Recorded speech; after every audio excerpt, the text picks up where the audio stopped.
రాకాలోకంకి స్వాగతం.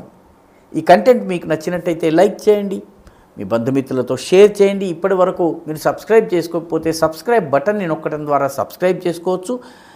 అదేవిధంగా పక్కనే ఉన్న బెల్ ఐకాన్ని కూడా మీరు నొక్కినట్టయితే రాకాలోకంలో కొత్త వీడియో పెట్టగానే మీకు నోటిఫికేషన్ ద్వారా తెలియజేయటం జరుగుతుంది.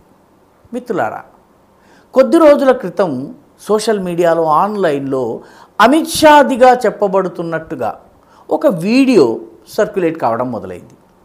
ఆ వీడియోలో అమిత్ షా ఒక బహిరంగ సభలో చాలా ఉద్వేగంగా మాట్లాడుతూ ఉన్నట్టుగా కనిపిస్తోంది. అది బహిరంగ సభ అన్నది చాలా స్పష్టంగా తెలుస్తోంది. ఆ బహిరంగ సభలో మాట్లాడుతూ అమిత్ షా, మేము మళ్ళీ అధికారంలోకి వచ్చినట్టయితే, మాకు కావలసినటువంటి మెజారిటీ వచ్చినట్టయితే మేము రాజ్యాంగంలో ఉన్నటువంటి ఎస్సీ ఎస్టీ రిజర్వేషన్లను, ఓబీసీ రిజర్వేషన్లను రద్దు చేస్తాము అని చెప్పినట్టుగా ఆ వీడియోలో ఉంది. ఇది దేశమంతా కూడా సంచలనం సృష్టించింది. ఆయన హిందీలో ప్రసంగించారు కాబట్టి దేశమంతా దీన్ని ప్రచారం చేసుకోవడానికి వీలుంది. ముఖ్యంగా 3వ 4వ ఫేజ్ ఎన్నికలు ఏవైతే ఉన్నాయో, 3వ 4వ దశ, ఇప్పుడు జరగబోయే దశ అంతా కూడాను హిందీ భాష అర్థమయ్యే, హిందీ భాష మాట్లాడే ప్రాంతాల్లో ఉంది కాబట్టి ఇది సహజంగానే దీన్ని ఒక దురుద్దేశపూర్వకంగా ఈ వీడియోని రంగంలోకి తీసుకొచ్చారు. వాస్తవానికి బీజేపీ రిజర్వేషన్ల విషయంలో చాలా స్పష్టమైనటువంటి స్టాండ్ ఉంది. రిజర్వేషన్లు కొనసాగాలన్నది బీజేపీ అభిమతం. ఈ విషయంలో బీజేపీకి ప్రేరణ అయినటువంటి ఆర్ఎస్ఎస్ కూడాను పదే పదే ఇదే విషయాన్ని చెప్తూ వచ్చింది. స్పష్టీకరణనిస్తూ ఇటీవలే హైదరాబాద్కు వచ్చినటువంటి ఆర్ఎస్ఎస్ సర్సంఘ చాలక్ అంటే చీఫ్ మోహన్ భాగవత్ కూడాను రిజర్వేషన్ల విషయంలో ఆర్ఎస్ఎస్ స్టాండ్ చాలా స్పష్టంగా ఆయన వివరించారు. రిజర్వేషన్లు కొనసాగాలన్నదే తమ అభిమతం అని ఆయన చెప్పారు. రెండవ విషయము, అమిత్ షా వంటి అపరచాణక్యుడు, రాజకీయ అనుభవం ఉన్నటువంటి వాడు, ఎన్నికల నిర్వహణలో చాలా లోతైనటువంటి ఎక్స్పీరియన్స్ ఉన్నటువంటి వ్యక్తి ఎన్నికల సమయంలో ఇటువంటి వ్యాఖ్య బహిరంగ సభలో చేస్తారు. అది ఇంపాసిబుల్, అసంభవం. ఎందుకంటే చాలా జాగ్రత్తగా మాట్లాడేటటువంటి వ్యక్తులు కాబట్టి ఇది ఫేక్ అన్నది అందరికీ తెలుస్తోంది. కానీ వాస్తవానికి ఇది అప్పటికే సర్క్యులేట్ అయింది, చాలా పెద్ద ఎత్తున వెళ్తోంది.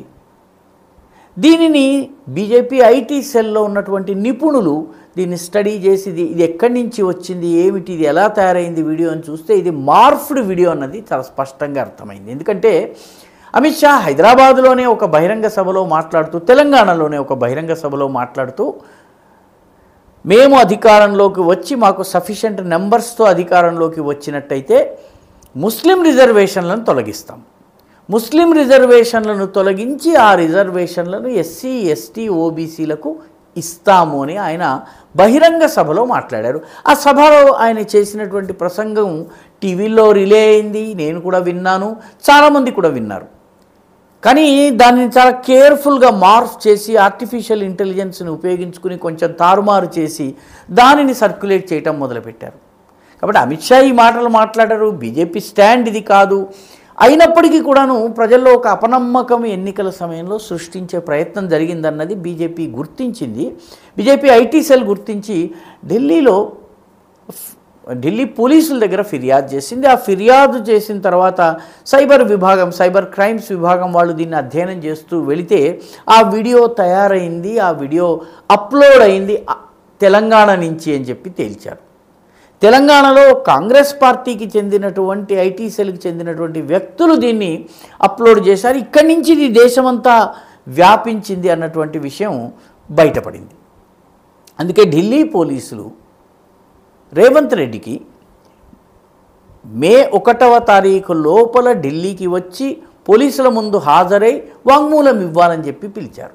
దీంతో ఒక వర్గం మీడియా పెద్దగా హడావుడి ప్రారంభించింది. సోషల్ మీడియాలో ఉన్నటువంటి కాంగ్రెస్ వర్గాలు కూడాను పెద్దగా ప్రచారం చేయడం, ఢిల్లీ పోలీసులు ఆంధ్రప్రదేశ్ ముఖ్యమంత్రికి నోటీసులు ఇచ్చారు. ఆంధ్రప్రదేశ్ ముఖ్యమంత్రికి ఇచ్చినటువంటి నోటీసుల కారణంగా మరొక ముఖ్యమంత్రిని జైల్లో పెట్టేటటువంటి అవకాశం ఉందా? ఇప్పటికే అరవింద్ కేజ్రీవాల్ని పెట్టారు, హేమంత్ సోరెన్ని జైల్లో పెట్టారు, ఇప్పుడు రేవంత్ రెడ్డిని కూడా పెడతారా?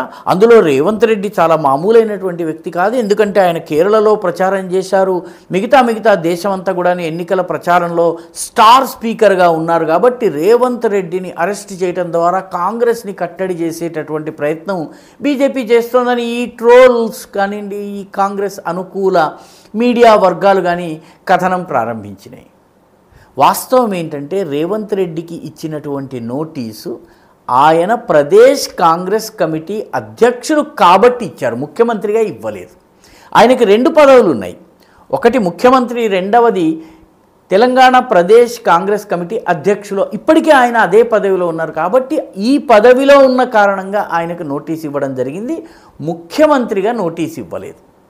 ముఖ్యమంత్రిగా ఉన్నటువంటి ఇమ్యూనిటీని అదంతా ఆయన వాడుకోవచ్చును. ప్రస్తుతం ఆయనని కేవలం హాజరై వాంగ్మూలం ఇవ్వమని మాత్రమే అడిగారు.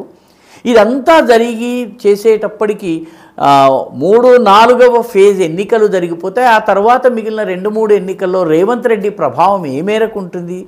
కానీ దుష్ప్రచారం చేయాలనుకున్నటువంటి వాళ్ళు దీనిని ఉపయోగించుకోవడం మొదలుపెట్టారు. బీజేపీ కూడాను మా పార్టీకి అన్యాయం చేశాడు, లేకపోతే మా పార్టీ ప్రతిష్టను దెబ్బతీశారని కేసు పెట్టలేదు. సమాజంలోని వివిధ వర్గాల మధ్య వైషమ్యాలని, పొరపచ్చాలని సృష్టించేటటువంటి ప్రయత్నాన్ని దీని ద్వారా చేశారు అని చెప్పి ఫిర్యాదు ఇవ్వడం జరిగింది. ఐపీసీ సెక్షన్ 93 ప్రకారం ఈ కేసు పెట్టడం జరిగింది. అంటే వివిధ సామాజిక వర్గాల మధ్య వైషమ్యాల్ని సృష్టించే ప్రయత్నము జరుగుతోందన్నటువంటి కేసు పెట్టడం జరిగింది. మా పార్టీకి అన్యాయం జరిగింది, లేకపోతే మా పార్టీ ప్రాస్పెక్ట్స్ దెబ్బతింటున్నాయని బీజేపీ కేసు పెట్టలేదు. అక్కడ కూడా బీజేపీ సమాజము దీని గురించి మాత్రమే చెప్పిందనమాట.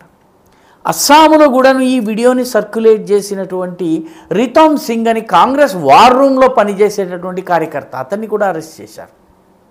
అంటే ఈ వీడియోని దేశవ్యాప్తంగా ప్రచారం చేయాలన్నటువంటి ప్లాన్ తెలంగాణలో ప్రారంభమైంది. దీన్ని దేశవ్యాప్తంగా ఉన్నటువంటి కాంగ్రెస్ హ్యాండిల్స్ ప్రచారం చేశాయి.